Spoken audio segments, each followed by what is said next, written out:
I am Ferdinand Marcos, and I am the President of the Republic of the Philippines. I stand today on behalf of 110 million Filipinos. Hi everyone, hello universe, it's me again. Shoutout sa inyong lahat mga bes. But anyway guys, meron tayong upload videos update. Ayan. Marcos loyalist, supporters, Filipino OFW, shoutout. Naku po mga kababayan, mayroon tayong breaking news ngayon. Nako. Parang galit na yung tigre no? Tigre ng norte. Basahin ko sa inyo mga bes. Nako. Ito sabi po ng News 5. Ito guys, sabi ng News 5, agay. News 5 checklist, pinapapasa ni President Bongbong Marcos ng courtesy resignation ang lahat ng kanyang cabinet secretaries May 2022. Sino-sino sa kanila ang napagpabatid na ng kanilang pagbibitiw? Agay, hala kayo. Sino-sino rin ang hinihintay pa ang pahayag ng pagtugon sa panawagan ng Pangulo. Narito ang listahan at 10:45 AM. Agay. Ngayong araw guys, what is today? Today is 22, di ba? May 2025. Ayan, kasama si Secretary Barsamin. Agay. Si DFA. Ayan, Manalo. Ralph Recto, Defense Secretary Gilbert Chodoro, Boy Remulla, John Vic ng DILG. Oh my goodness, DS Secretary Francisco Laurel, Trade Secretary Maria Cristina Roque, Labor Secretary Benveno de Legisma, Health Secretary Tede Borsa, Housing Secretary Jose Rizalino Acusar, Transport Sexton Bendison.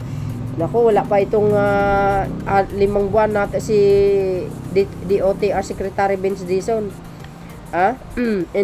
Energy Secretary Rafael Rotela.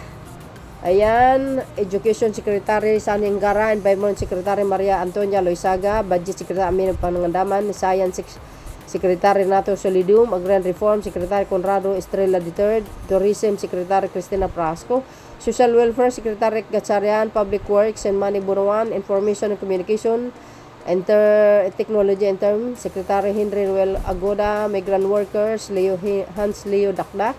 Ayan, ang dami guys. Hindi ko na basahin, masyadong Ayun, sige na, basahin na nga natin. Economic, ayan, Development Secretary Sino Balisacan, NEDA, National Security Advisor Eduardo Anyo, Special Assistant Investment of Economic of Predict Go, ayan, Presidential Management Staff Secretary Ellen Masukat, Chief Presidential Legal Counsel Juan Ponce Enrile, ayan, Presidential Assistant of Maritime Affairs Andres Centino, Presidential Advisor or Military and Police Affairs Roman Felix Agoy, Presidential Advisor on Poverty Alleviation Larry Gadun, Presidential Advisor on Peace, Reconciliation and Unity Carlito Galvez, Special Assistant to the President Antonio Laglamio Jr., Solicitor General Minardo Guevara, agay, Presidential Communication and Term Secretary J.B. Ruiz, Presidential Advisor on Legislative Affairs Mark Leandro Mendoza, nakaw, MMDA Chairman Don Artes, Test Director, ayan, General Kiko Benitez, agay. Ano guys ang kapalagayan nyo? Those who have delivered and continue to deliver will be recognized, but we cannot afford to be complacent. The time to comfort zone is over. Ani ni Pangulo Marcos Jr. sa isang pahayag ngayong umaga para ayusin ang gobyerno na aayon sa inaasahan ng mamamayan. Nakipag-submit na ba si Secretary ng kanyang courtesy resignation? Goes.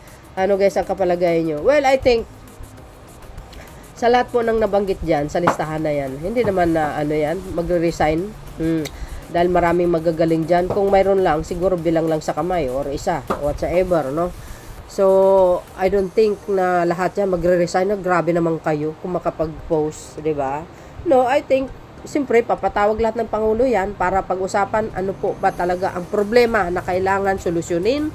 Ano ba talaga ang kailangan, bakit mabagal ang ang pag-usad ng mga big project. Ayon po yan sa kanyang interview kay kay Katunying, medyo may pagkabagal.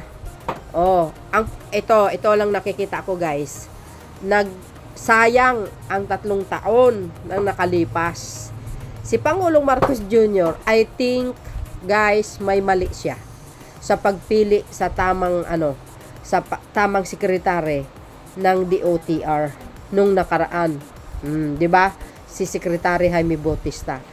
Hindi naman natin sinasabi na wala siyang ginawa. Of course, guys, na may pagkabagal, no? So, I think, nasabi ko, may mali ang Pangulo sa pagpili. Guys, correct me if I'm wrong. Kung yung secretary kasi mabilis ang galaw ba, maganda yung kanyang pamamalakad. Yung galaw ba, I think, masasabi natin, baka umusad pa ng umusad. Si ex-secretary kasi Bautista, may pagkabagal lang dating para sa akin lang ewan ko lang sa inyo. So dahil dito mga bes, ano po ang kapalagayan nyo?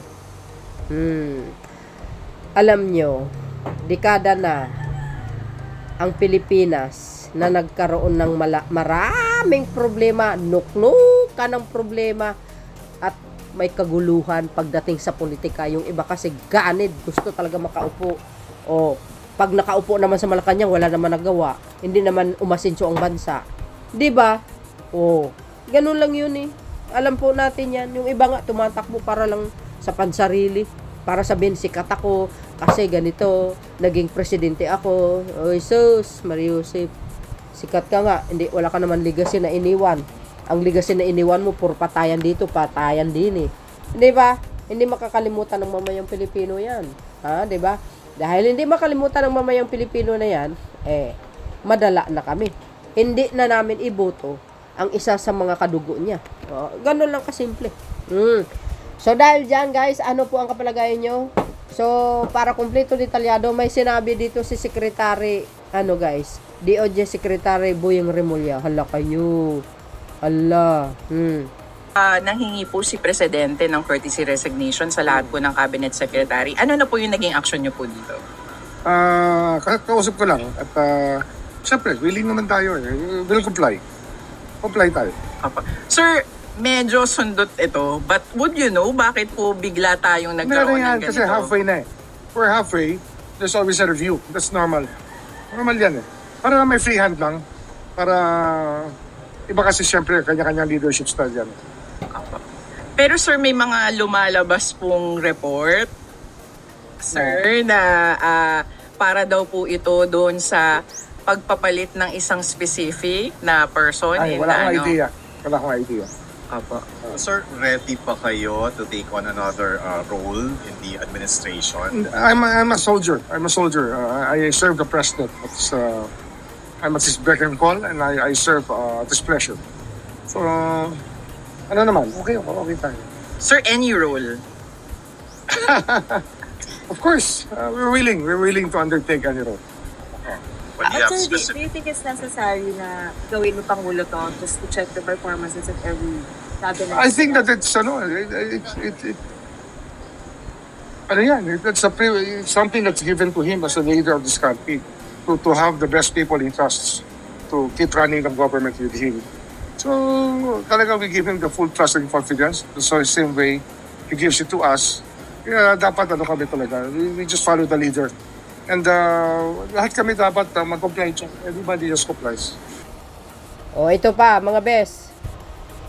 Sabi ng DWIC, Executive Secretary Lucas Bersamin, nagsumiti na rin ang courtesy resignation ng hain ng pagbibitaw ng Executive Secretary Lucas Bersamin bilang bahagi ng mas malawakang hakbang ng administrasyon upang muling ihanay ang pamahalaan sa inasahang publiko matapos ang midterm election. Ayan. Executive Secretary Lucas Bersamin nagsumiti na rin ng courtesy resignation, sabi po ng DWIC News.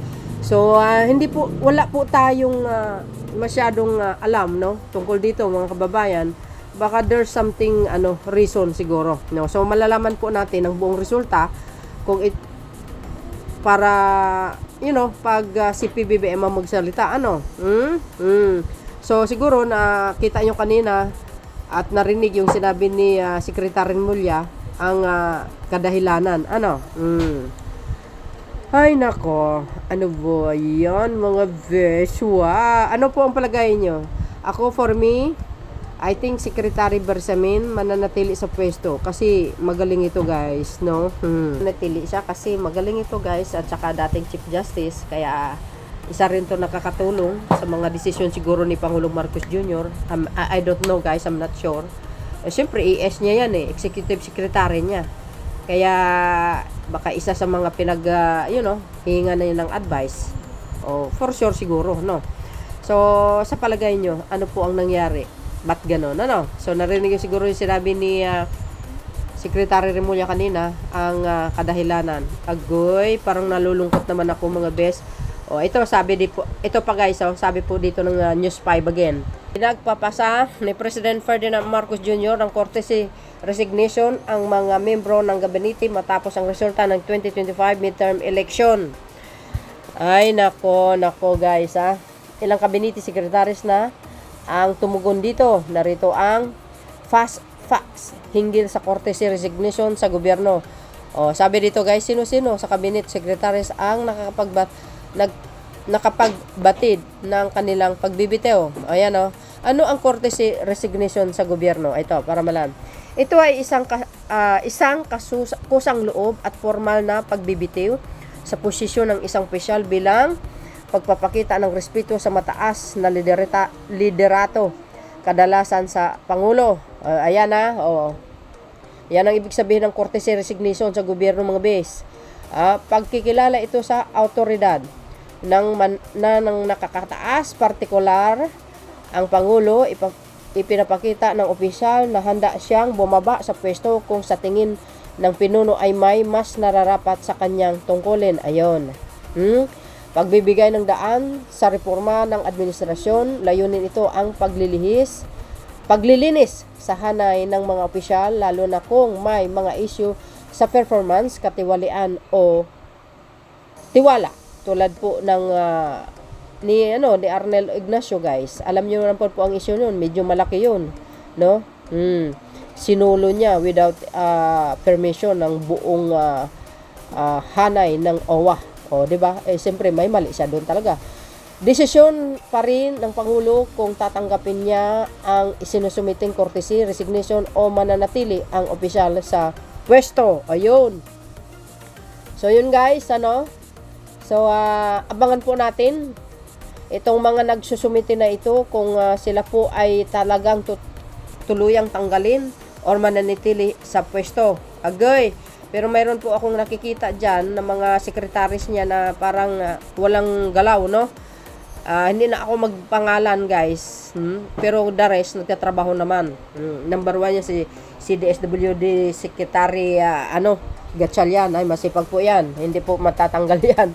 100% yan, guys, Babalik yan. Di ba? So dahil dyan, guys, ano po ang kapalagayan nyo? Ano nangyari?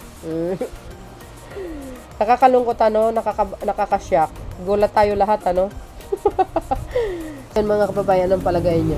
So abangan po natin ang result, resulta nito, at ang pahayag ng Pangulo. See you again on my next upload video. Bye and babush. God bless Philippines.